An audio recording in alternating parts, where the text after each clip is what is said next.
아, 그건 우리 생각이고요. 우리 생각이에요? 네, 윤석열 씨 측은 그렇게 생각하지 않아요. 제가 알아본 바로는 윤석열 씨 측에서는 이진숙 탄핵 기각된 것을 보고 우리 편은 확실히 4명 있다. 이렇게 지금 보고 있어요. 네. 네, 김복형, 김형두, 그다음에 정영식, 조한창. 이 4명은 우리 편이라는 거를 이번에 분명히 드러냈다. 커밍아웃 했다. 오히려 그전에는 사실은 3명일 거라고 생각을 그들이 하고 있었거든요. 그래서 8명 체제에서 3명이니까 3대5로 해서 우리가 그냥 이길 텐데 만약 여기서 우리는 이제 윤석열을 말하는 거예요. 근데 마은혁이라고 하는 사람을 1명을 더 집어 넣어주면 9명 중에서 6대3이 돼버리니까 나는 탄핵이 인용될 거야. 그래서 나는 안 돼. 그래서 마은혁은 절대 임명하면 안 돼. 이게 원래 이 윤석열 씨 측에서 최상목에게 요청했던 내용이었단 말이죠. 그랬는데 중간에 재판하는 도중에 이들이 걱정한 게 불안했던 게 무엇이었냐면 정영식이 이상해. 정영식이 질문하면서 자꾸 우리를 뭐라 그래. 자꾸 우리를 궁지를 몰아. 정영식이 우리 편이 아닌가 봐. 이제 얘가 조금 마음을 좀 돌아섰나 봐. 이런 걱정을 사실은 좀 하고 있었거든요. 그러면서 3대5가 2대5가 될 수도 있다. 2대6이 될 수도 있다. 막 이런 식으로 걱정을 조금 하고 있었어요. 그랬는데 어제 이진숙의 탄핵 관련해가지고 4명 4대4로 기각이 되는 것을 보고 아, 역시 우리 편은 건재하다. 우리 편은 잘 살아있다. 이들은 이제 이렇게 생각을 했다는 거예요. 네. 그런데 그것과는 별개로 국회 소추단이라던가 우리 일반 국민들이 보기에는 그럼에도 불구하고 현실적으로 정영식이 질문하는 건 너무 상식적인 질문이었고 너무 중요한 부분들에 대한 질문했는데 그쪽에서 대답을 제대로 못했고 현실적으로 윤석열 씨 측에서는 헌법 위반이라고 하는 것을 아니다라는 말을 한 번도 한 적이 없어요. 헌법 위반을 안 했다고 말한 적도 없고 스스로가 자백하듯이 이러이러한 포고랑 다 위반된 사항이고 법에도 안 맞는 것이었는데 그냥 우리는 장난삼아 혹은 뭐 삼아 이런 식으로 대답했거든요. 예. 그러니까 자기네들은 우리 어쨌든 뭐 이게 헌법 위반이고 안 위반이고가 중요한 게 아니라 우리 편 몇 명이 이걸 기각시켜 줄 것인가에 대한 것만 촉각을 지금 곤두세우고 있다가 우리 편 4명을 확보했다라고 지금 스스로 자화자찬하고 기뻐하고 있는 것이고 그것과 별개로 국회 소추단이나 우리 같은 사람들은 그렇게 하지 않을 거다 판사들이. 자, 그렇게 생각하는 노영희 변호사 보시기에 헌법재판관들은 어떨 것 같아요? 정영식 재판관 조금 전에 질문에 봤듯이 이게 말도 안 되는 거 국회에다가 창문을 깨고 아니 개헌군이 들어갔는데 이게 질서 유지가 말이 되느냐라고 하는 질문에 제대로 답변을 못한단 말이에요. 못해요. 예. 그런데 정영식 재판관이 윤석열이 제일 기대하는 탄핵 반대 쪽의 멤버라면 그 말이 되느냐 이런 질문을 제가 이제 드릴 수밖에 없잖아요. 그거는 아니에요. 그 재판할 때 판사들이 페인팅하는 게 2가지가 있어요. 자기랑 아주 친한 사람들이나 뭐 우리 변호사님 잘 아시겠지만 자기가 뭔가를 이제 이 A라고 하는 사람에게 뭔가 도움이 되는 판결을 내려주고 싶을 때 일부러 A를 재판에서 막 공격해요. 막 뭐라 그러고. 그러면 사람들이 전부 다 아, 이 재판장 참 공정하게 잘하네. 이 사람 참 저 사람 안 좋아하나 보네. 이제 이렇게 생각을 하잖아요. 네. 근데 나중에 보면 뒤집어지는 판결이 얼마든지 나와요. 그러니까 그거는 이제 별개 문제예요, 사실은. 자, 지금 강성 변호사 보시기에는 네. 어제 이제 저걸 통해서 그냥 탄핵 심판은 끝났다 문답하는 거 보니까 네. 논리 구성 그리고 사실에 대한 확인 이런 것들이 아예 이제 들을 가치가 없다 끝난 것이다라고 보는 의견은 어떻습니까? 저는 전적으로 그 의견에 동의합니다. 예. 왜냐하면은 지금 검찰 조사에서 나온 이야기들과 완전히 다른 이야기들을 다 하고 있단 말이에요. 지금 헌법재판소 들어와가지고 대통령 윤석열 측도 그렇고 변호인도 그렇고. 그런데 검찰 조사 결과하고 다른 이야기를 하려면 뒷받침되는 이야기를 근거를 내야 해요.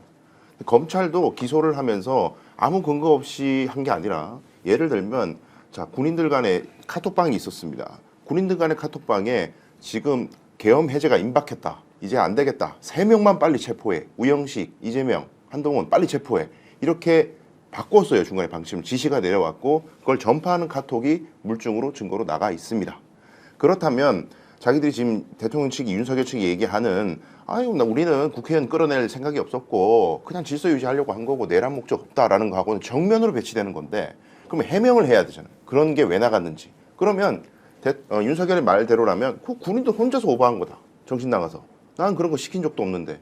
이런 얘기밖에 안 되는 거거든요. 근데 어떤 지금까지 나와 있는 검찰 조사의 결과에 대해서도 합리적 반증이 없이 그냥 윤석열이 앉아가지고 기억나시죠? 이런 거 아니에요? 자기 말로만 근거를 대고 있어요. 네. 그러면 재판관 보기에 근거가 없다. 끝났다 이건. 저는 그렇게 볼 수도 있을 것 같습니다. 자, 그래서 국회의원들을 끌어내라는 것이 아니라 계엄 요원들을 요원을. 끌어내라라고 하는 것에서는 정말로 놀라 자빠질 뻔했는데요. 그 영상 잠깐 보시겠습니다. 특전사령관 각정군으로부터 국회 내 상황을 듣고서 너무 혼잡하다는 보고를 받고 사상자가 생길 수 있다는 판단에 의원이 아니라 요원을, 그죠? 요원을 빼내라고 한 것을 김병주 국회의원이 의원들 빼내라는 것을 통과시킨 것이죠. 네, 그렇습니다. 자, 다시 이야기하면, 자, 요원을 빼내라. 아유. 자, 그러면 의원을 끌어내라. 아, 요원을 왜 빼내요? 요원은 알아서 나가면 되지. 요원들이 무슨 거기 안에 들어가서 뭐 하겠다고 요원들 빼내란 말이 왜 나옵니까? 요원들이 알아서 나가는 거고 그런 말을 할 필요도 없는 거죠. 저 말은 정말 누가 봐도 어이가 없는 말이고 그래서 그 들어있던 기자들도 그렇고 다 전부 다 어이가 없어서 정말 쓴웃음을 지었다는 거 아니에요. 그러니까 저는 저런 걸 가지고 우리 판사들이나 이런 사람들이 다 그냥 뭐 옛날에 바이든 날리면처럼 그렇게 할 것 같지는 않아요. 제가 하고 싶은 말은 이겁니다. 특별시민님이 딱 정확히 말씀하시는데 이진숙은 근무 기간 및 행한 일이 미약해서 탄핵 인용까지는 부족하다는 판결이고 윤석열이랑은 다릅니다. 네. 이 말이 맞는 말이에요. 그러니까 저보고 그래서 기각된다는 거냐? 아니 그렇지 않다. 지금 윤석열 측에서는 헌법 위반이라고 하는 점에 대해서 아니다라고 하는 말을 한 적이 없다. 지금 자기네들이 하는 것 자체가 전부 다 법령 위반, 헌법 위반이었다는 건 스스로 인정하고 있다.